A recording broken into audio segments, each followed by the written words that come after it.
एकदन्तं महाकायं लम्बोदरं गजाननं विघ्ननाशकरं देवं हेरम्बं प्रणमाम्यहम्। ॐ नमः प्रणवार्थाय शुद्धज्ञानैकमूर्तये निर्मलाय प्रशान्ताय दक्षिणामूर्तये नमः।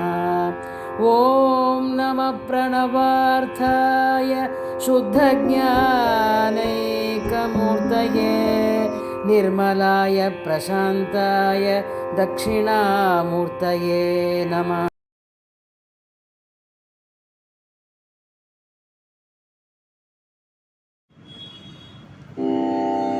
திருச்சிற்றம்பலம். நம பார்வதி பதையே ஹரர மகாதேவ. அண்ணாமலையும் அண்ணா போற்றி, கண்ணாரமுத கடலே போற்றி.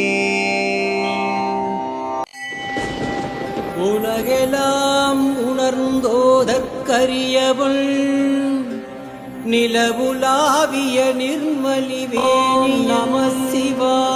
அலகில் சோதியல் நம்பலத்தாடுவாய மலர் சிலம்ப நம சிவாய. வாழ்த்தி வணங்குவோம் நம சிவாய. ஓம் நம சிவாய. ஓம் நம சிவாய.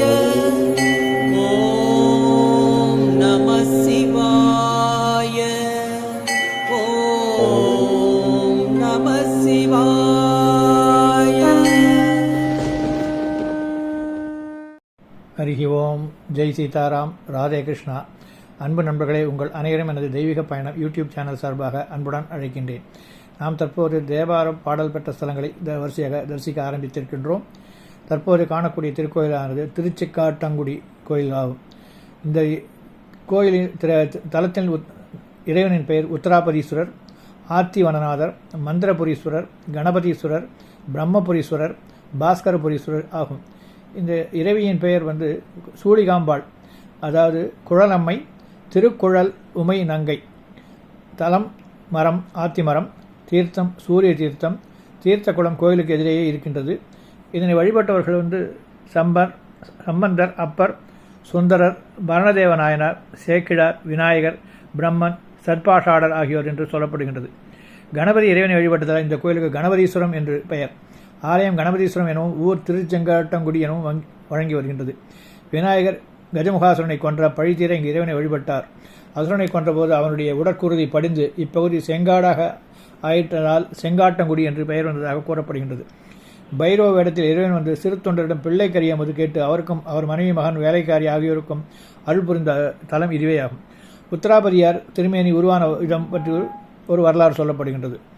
ஐயடிகள் காடவர்கோன் என்னும் பல்லவ மன்னன் சிறு தொண்டருக்கு இறைவன் அருள் புரிந்த செய்தியை கேட்டு இந்த தலத்திற்கு பல நாட்கள் தங்கி வழிபட்டு வந்தார்.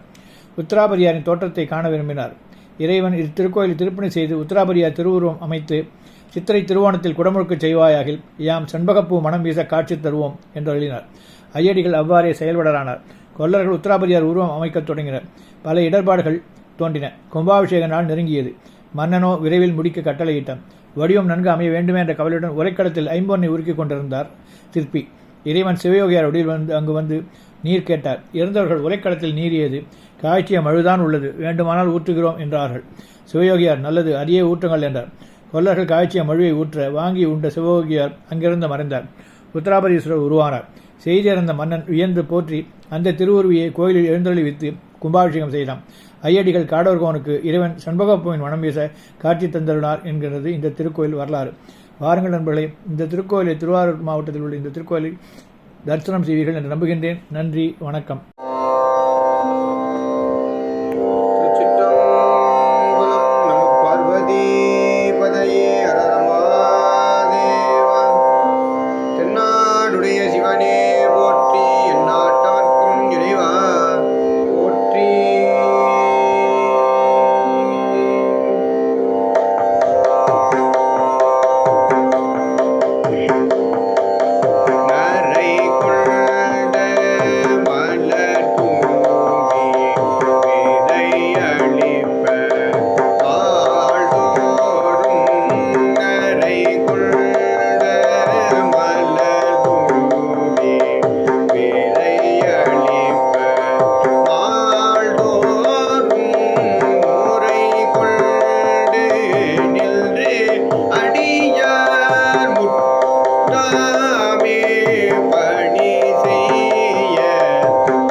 அன்பு நண்பர்களே, என் தெய்வீக பயண யூடியூப் சேனல் மூலம் பல திருக்கோயில்களை நீங்கள் என்னுடன் தரிசித்து வருகிறீர்கள். இதற்கு மனமார்ந்த நன்றி. மேலும் கோவில்களை நேரில் சென்று பதிவு செய்து உங்களுடன் பகிர விருப்பமாக உள்ளேன். இதற்கு உங்கள் ஆதரவும் இறைவன் அருளும் தேவை. வீடியோ பிடித்திருந்தால் லைக் செய்யுங்கள், கருத்துகள் தெரிவியுங்கள், ஷேர் செய்யுங்கள், சப்ஸ்கிரைப் செய்யுங்கள். நன்றி. Dear friends, heartfelt thanks for joining me on my spiritual journey through my YouTube channel, where I share temple visits with you. I strive to personally visit and bring you more divine experiences. Your support means a lot. Please like, comment, share, and subscribe. Thank you.